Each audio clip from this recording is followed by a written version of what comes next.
Jumpa lagi sobat, melanjutkan kisah Nogosostro dan Sapu Inten untuk sobat semua. Selamat menikmati, salam sejahtera dan bahagia untuk Anda keluarga.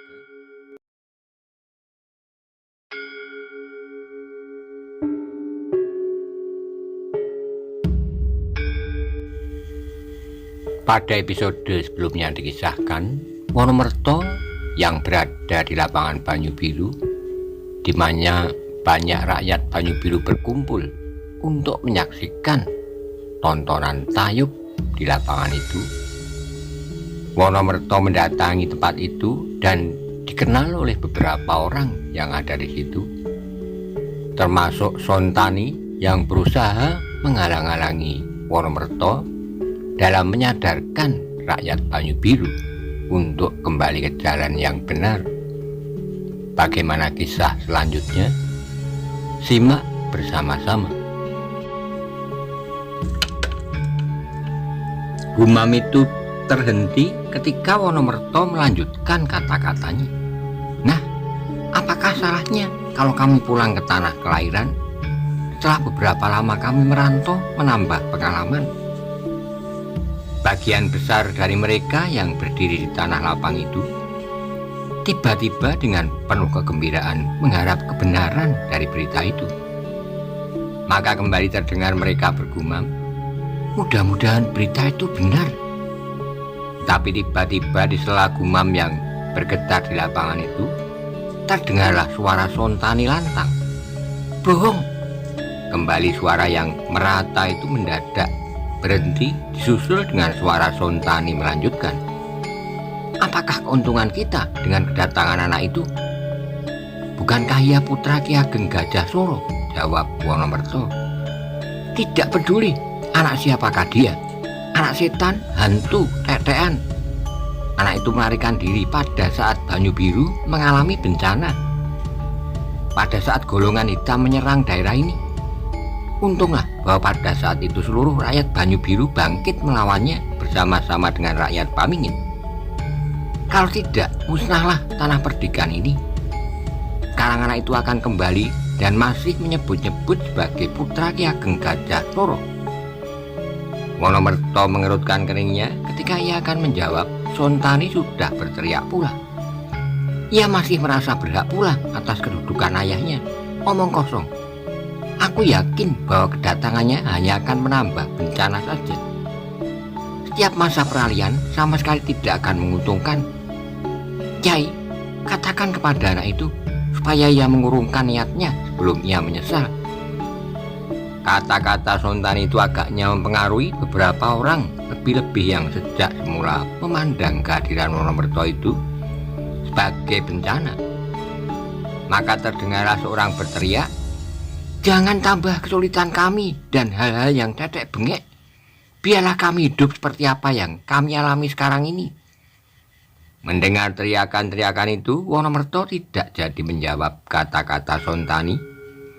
Bahkan ia berdiam diri untuk memberi kesempatan kepada mereka berteriak-teriak sepuas-puasnya. Sebab apabila keinginan mereka berteriak itu terhalang, maka semakin bernafsulah mereka, sehingga suaranya sendiri tidak akan dapat didengar orang. Agaknya kesempatan itu pun dipergunakan sebaik-baiknya oleh orang-orang yang tidak menghendaki kehadirannya. Hei, Wonomerto, jangan bikin ribut di tanah. Kau anggap tanah kelahiranmu ini. Kata-kata itu disusul oleh yang lain. Kami tidak perlukan anak itu. Juga tidak kami perlukan kau, Wonomerto. Orang-orang yang semula mengharap kebenaran berita tentang kehadiran Aryo Saloko lambat laun menjadi ragu pula. Apakah untungnya? Pergeseran-pergeseran kekuasaan hanya akan menambah keributan. Satu demi satu mereka pun terpengaruh oleh teriakan-teriakan yang semakin ribut. Bahkan akhirnya seorang berteriak, pergilah kau Wonomerto, keledai tua yang tak tahu diri, pergi, pergi. Disusul oleh suara gemuruh, pergi, pergi, biarlah kami menikmati malam-malam yang indah tanpa gangguan. Nyi Gadung Sari, menarilah biar Kiai Wonomerto tergila-gila padamu." Terdengarlah kemudian suara tertawa seperti meledak di tengah-tengah tanah lapang itu. Sendang Papat dan Sendang Parapat yang berdiri di bawah bayang-bayang yang gelap hampir-hampir tak dapat menguasai diri mereka. Peluh dingin mengalir di segenap bagian tubuhnya. Tangan mereka sudah bergetar di hulu keris mereka. Namun ketika mereka masih melihat Kiai Wonomerto berdiri dengan tenangnya, mereka pun menahan diri mereka sekuat-kuatnya. Memang pada saat itu Wonomerto masih berdiri tegak di tempatnya tanpa bergerak. Ia memandang setiap wajah orang-orang Banyu Biru yang seakan-akan telah kehilangan akal itu. Dibiarkannya mereka berteriak-teriak seperti orang kerasukan setan. Teriakan-teriakan itu pun semakin lama menjadi semakin keras dan ribut. Tapi mereka tak berbuat lain daripada berteriak-teriak ketika mereka masih melihat Wonomerto berdiri saja seperti patung. Mereka menjadi heran. Dengan demikian teriakan-teriakan itu pun menjadi semakin berkurang. Apalagi ketika mereka melihat ketenangan yang membayang di wajah orang tua itu. Seolah-olah teriakan-teriakan mereka itu seperti suara angin yang berdesir, menyegarkan tubuhnya.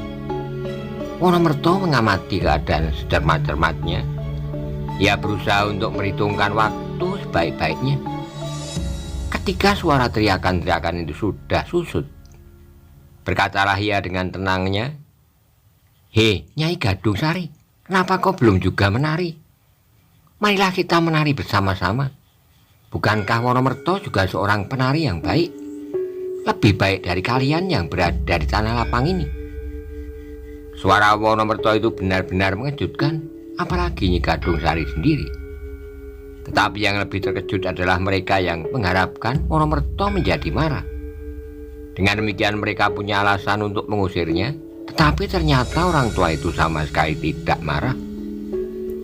"Saudara-saudaraku serta anak-anakku, bukankah aku sudah berkata bahwa aku akan kembali ke kampung halaman?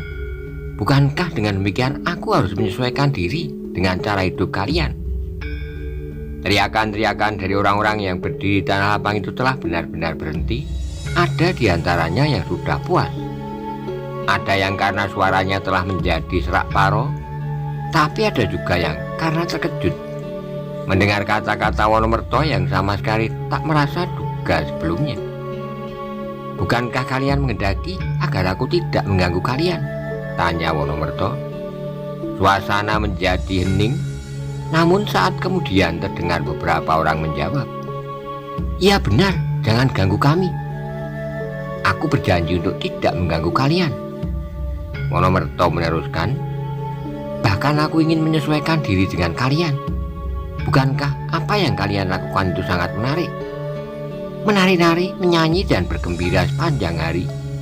Bukankah dengan demikian kalian akan awet muda?"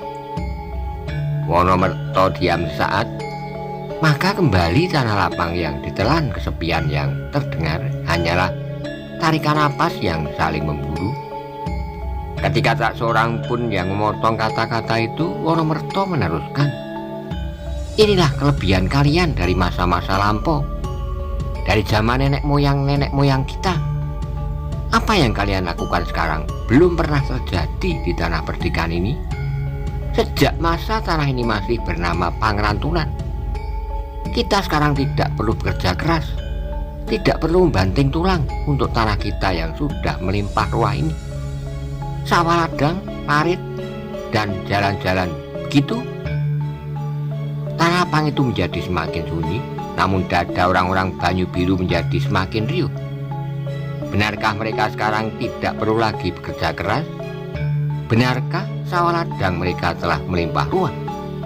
Pertanyaan-pertanyaan itu bergelora di setiap dada, dan perlahan-lahan mereka menggelengkan kepala mereka. "Nah," sambung Wonomerto, "sekarang kita tidak usah bersusah payah berpikir tentang tetek bengek. Kita sekarang tidak usah bersusah payah berpikir tentang kesejahteraan kampung halaman, lahir maupun batin, begitu." Tak satu pun suara yang terdengar, sehingga Wonomerto berkata terus, "Jadi bagaimana? Atau kita memang menghendaki hal-hal seperti ini berlangsung terus? Kita biarkan masjid-masjid, banjar-banjar desa, dan balai-balai kita menjadi sarang laba-laba dan runtuh sedikit demi sedikit seperti keruntuhan akal kita. Bagus, bagus. Demikian agaknya yang kalian kehendaki. Mari anak-anakku, marilah kita berpikir tentang diri kita sendiri. Tidak perlu tentang tanah pusaka kita yang tercinta. Karena itulah maka aku sependapat dengan kalian. Menyabung ayam di siang hari, judi, tuak, dan tayub di malam hari, seperti sekarang ini. Wonomerto berhenti untuk menelan ludahnya. Wajahnya telah basah oleh peluh yang mengalir dari keningnya. Kata-katanya seakan-akan menghujam ke dalam dada orang-orang Banyu Biru yang berdiri tegak berhimpit-himpitan di sekitarnya. Ketika tak seorang pun menjawab, ia meneruskan lagi. Dan sekarang semua itu ada pada kita. Menyabung ayam, judi, perempuan, dan apalagi. Kata-kata itu tajamnya seperti sembilu. Mereka yang semula terseret oleh arus kebencian pada orang tua itu, sekali lagi menundukkan wajah mereka. Mereka menjadi sangat malu kepada diri sendiri. Terusnya Wonomerto berkata, "Nah, sekarang kalian boleh memilih. Tenggelam dalam lumpur kemaksiatan atau tegak kembali lewat jalan kebenaran. Atau kita menunggu masanya kita menjadi hancur dengan sendirinya. Kemudian orang-orang dari kalangan hitam akan menari-nari di atas bangkai kita bersama. Sadar atau tidak sadar, apa yang kalian lakukan adalah sangat menguntungkan dan mempercepat keruntuhan kita. Lahir dan batin. Sekarang kita dapat tertawa, menari dan menyanyi. Tapi besok kita akan mati dengan bau tuak menghambur dari mulut kita. Dan kita telah kehilangan jalan untuk menghadap kembali kepada Tuhan kita. Tanah lapang itu benar-benar seperti padang luas yang kosong, sepi hening. Yang terdengar kemudian adalah Wonomerto kembali. Sekarang kalian tinggal memilih. Aku berada di pihak kalian. Dan apakah kalian pernah melihat wayang? Apakah kalian pernah mendengar cerita Baratayuda? Pada saat Pandawa menuntut haknya kembali pada para Kurawa. Juga tidak seorang pun yang memotong kata-kata Wonomerto, sehingga ia dapat meneruskan. Dalam cerita pewayangan, wayang beber atau wayang kulit, diceritakan bahwa akhir dari Baratayuda itu yang sayang tidak memuaskan kita semua. Kenapa akhir dari Baratayuda itu menunjukkan kemenangan pihak Pandawa, tidak Kurawa? Wonomerto melihat kegelisahan rakyat Banyu Biru yang berdiri mengelilinginya. Pada wajah-wajah mereka nampak ketegangan yang mencekam. Tapi tiba-tiba masih belum seorang yang berkata sepatah kata pun. Yang terdengar kemudian adalah suara Wonomerto kembali. Nah, baiklah. Lain kali kita mengadakan pertunjukan wayang 7 hari 7 malam. Sejak Kresna Duta sampai Karno Tanding. Lalu seterusnya kita ubah. Arjuna lah yang mati oleh Adipati Karno dari Awangga. Dan seterusnya berturut-turut habislah Pandawa. Setelah para putra gugur lebih dahulu, juga Parikesit kita bunuh. Meskipun Wonomerto bercakap terus, namun perhatiannya tidak terlepas dari setiap wajah yang dengan tenang dan gelisah mendengar kata-katanya. Cerita wayang, apalagi Baratayuda dianggap keramat oleh penduduk Banyu Biru. Tiba-tiba secara tepat Wonomerto mengungkapkan sindirannya dengan mempergunakan cerita itu. Sehingga tiba-tiba terdengarlah seorang berkata, meskipun perlahan-lahan, "Tidak bisa, Kiai. Baratayuda tidak bisa diubah demikian." Wonomerto pura-pura terkejut mendengar perkataan itu. Dengan mengerutkan keningnya, ia menjawab, "Kenapa tidak bisa? Bukankah Prabu Hastina, Prabu Kurupati dapat memberi kepada rakyatnya keleluasaan seperti yang kita kendaki? Sabung ayam, judi, tayub, tua, dan sebagainya. Dan orang-orang Pandawa sepanjang hidupnya hanya prihatin saja. Tidak, Kiai, terdengar suara yang lain. Kita tidak menghendaki demikian. Kita tidak menghendaki seperti orang-orang Astina di Banyu Biru. Hei, kembali Wonomerto pura-pura terkejut. Apa yang kau katakan? Kami tidak menghendaki hal itu terjadi di Banyu Biru, ulang suara itu. Yang mana tidak kau kehendaki? Bukankah Raja Astina Ratu Gung Binatoro, raja yang kaya? Bukankah Dinda Baginda yang berjumlah 99 orang itu semuanya pandai berjudi, tayub, dan tua? Bukankah di Astina ada seorang pendeta yang putus sariring ilmu, agak halus, yang kasat moto, yang tidak kasat moto, yang bernama Durno? Tidak, tidak, terdengar beberapa orang memotong kata-kata Wonomerto. Kami tidak menghendaki itu. Itu yang mana? Wonomerto memancing ketegasan mereka. Judi, kami tidak mau judi, jawab yang lain. Oh, hanya itu saja, desak Wonomerto. Tidak, tidak hanya itu, kami tidak mau tua, jawab beberapa suara berbarengan. Judi dan tua itu saja. Wonomerto merasa bahwa ia hampir mencapai maksudnya. Dan ada yang didengarnya kemudian sangat menyenangkannya. Orang-orang Banyu Biru itu kemudian berteriak, tidak, kami tidak mau judi, tua, tayub, dan sabung ayam. Kami bukan orang-orang Astina. Kami adalah orang-orang Banyu Biru. Tunggu dulu, potong Wonomerto. Bukankah putra-putra Astina berada dalam musuhan Maha Pendeta Durna yang bijaksana, yang dapat memberikan kepada mereka kenikmatan jasmania, rohaniah dalam kekuasaan mereka atas Astina? Kami tidak mau pendeta itu. Kami tidak mau orang semacam Durna, terdengar mereka berteriak-teriak. Pendeta degleng, pendeta bermulut ular. Jadi bagaimana seterusnya? Bagaimana dengan akhir dari Baratayuda itu? Tanya Wonomerto. Prabu Kurupati terbunuh, semua adik-adik terbunuh, pendeta Durna mati di tangan Destra Jumena yang berhasil memancung lehernya, sahut mereka bersama. Tapi dengan demikian masyarakat yang kita cita-citakan jadi kemenangan Pandawa, berarti kemenangan keprihatinan dari kemenangan lahiriah, tapi juga berarti kemenangan dari jiwa rohaniah yang tawakal, percaya kepada keadilan yang Maha Pencipta.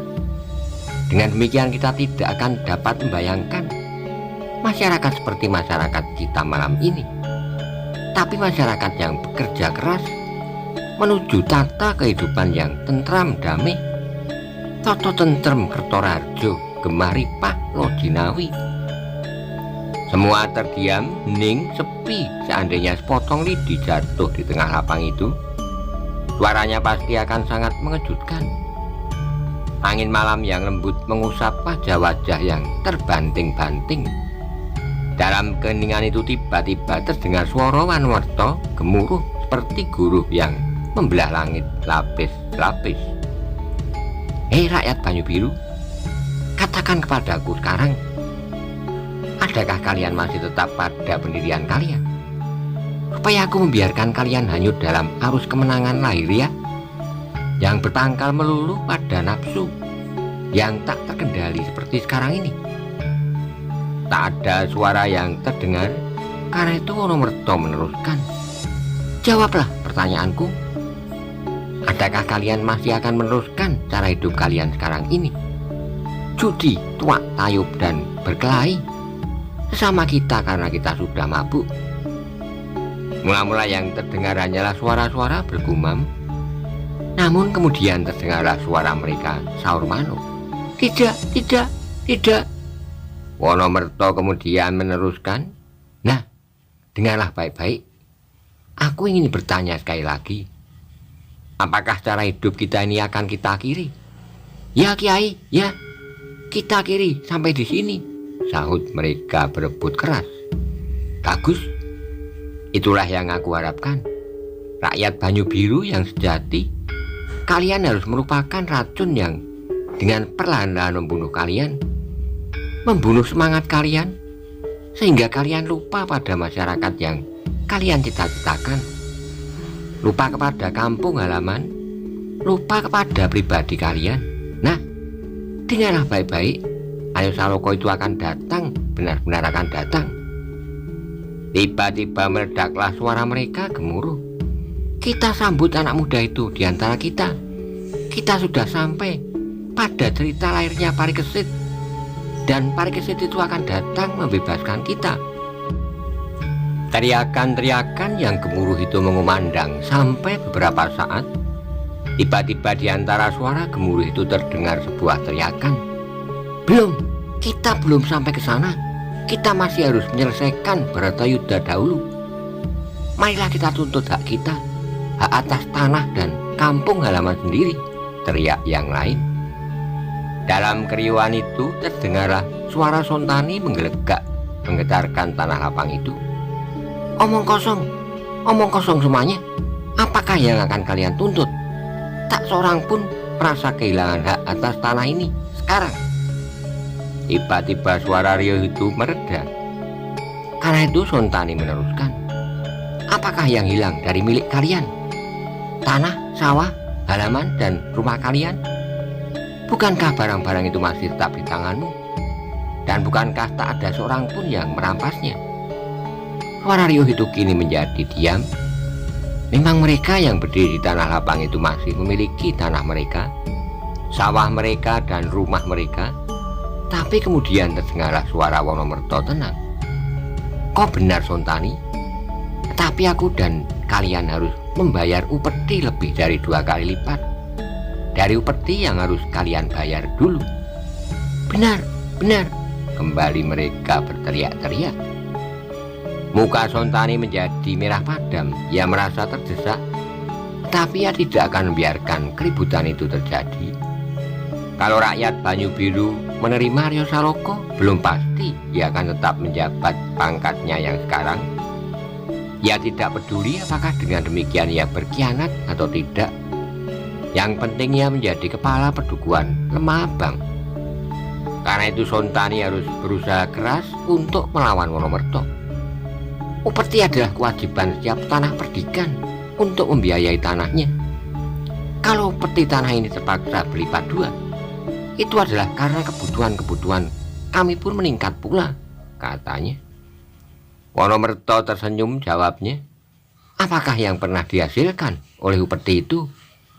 Adakah kau dapat membangun rumah-rumah pendidikan, banjar-banjar desa? Bukankah selama ini tak satu pun rumah baru berdiri di Banyu Biru? Yang sudah ada pun tak terpelihara lagi. Bahkan tempat-tempat ibadah pun tidak ada. Dan bukankah upeti itu mengalir ke Pamingit? Benar, teriakan itu semakin mengumandang.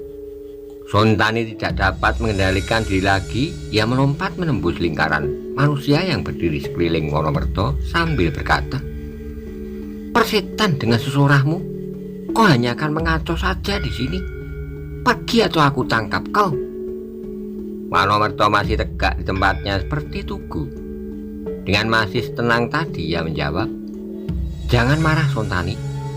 Bukankah aku tidak berbuat apapun? Bukankah semula aku pun telah mengatakan semuanya itu? Bahkan semula aku pun telah mengatakan bahwa aku berada di pihak kalian, apapun yang kalian kehendaki. Dan sekarang kalian menghendaki meletakkan segala sesuatunya pada tempat-tempat yang sewajarnya, yang seharusnya, tidak lebih dan tidak kurang. Bukankah judi, tuak nafsu, dan kekuasaan inilah suatu usaha untuk menegakkan kebenaran dan keadilan yang sebenar-benarnya? Jangan berkicau, Menco tua. Aku perintahkan kau meninggalkan tempat ini sebelum aku sumbat mulutmu dengan tanganku. Sontani sudah tidak dapat menyabarkan diri lagi. Jangan Sontani, jawab Wonomerto masih tenang tadi. Akibatnya tidak akan menjadi lebih baik. Tetapi Sontani telah kehilangan akalnya. Ia melangkah semakin dekat. Wajahnya yang keras dan matanya yang hitam kelam menunjukkan betapa keras hatinya. Sementara itu Sendang Papat dan Sendang Parapat telah meninggalkan tempat mereka. Dengan tanpa menarik perhatian, mereka telah berada di antara rakyat Banyu Biru yang berdesak-desakan itu. Mereka melihat betapa Sontani dengan marah menghampiri Wonomerto. Tapi karena Sontani agaknya seorang diri, maka Sendang Papat dan Sendang Parapat pun menyabarkan diri mereka dan melihat saja apa yang akan terjadi. "Wonomerto," kata Sontani dengan suara yang bergetar oleh kemarahannya, "jangan menjawab pertanyaanku, tapi kau hanya bisa melaksanakan tinggalkan tempat ini." Wonomerto masih belum bergerak, tetapi orang-orang yang berdiri melingkar itu menjadi cemas. Sontani adalah seorang yang benar-benar keras hati. Ia benar-benar dapat melakukan apa yang ia katakan, tetapi Wonomerto belum juga beranjak dari tempatnya. Maka ketika ia melihat Sontani semakin dekat di hadapannya, ia mencoba untuk sekali lagi menjawab. Tapi demikian Wonomerto menggerakkan mulutnya, Sontani sudah membentaknya, "Jangan menjawab dengan kata-kata, pergi!" Wonomerto memandanginya dengan seksama, dari ujung rambutnya sampai ke ujung kakinya.